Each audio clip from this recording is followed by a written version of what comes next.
The overall goal of the following experiment is to use physiological techniques combined with magnetic resonance imaging to measure the distribution of pulmonary perfusion non-invasively under differing inspired oxygen conditions.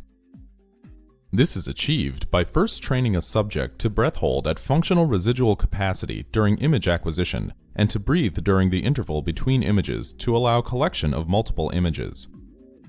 As a second step, the subject is fitted with a face mask, and the inspiratory and expiratory tubing is attached in order to supply the differing gas mixtures to the subject and to collect expiratory gas samples to make metabolic measurements.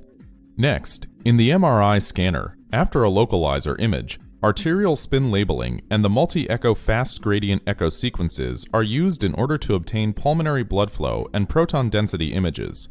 The resultant images are quantified to give the distribution of pulmonary blood flow expressed in milliliters per minute per gram, derived from the two different MR images. The main advantage of this technique is that pulmonary perfusion is non-invasively measured in vivo without exposure to ionizing radiation, allowing repeated measurements. This method can provide insight into the mechanisms that control the spatial distribution of pulmonary perfusion, and it can also be used to study other physiological mechanisms within the MR scan environment.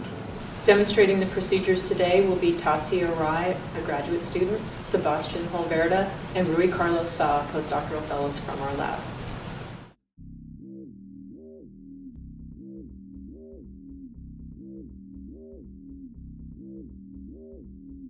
Prior to running the experiment, first obtain written and informed consent from the research subject and have him or her fill out an MRI safety screen.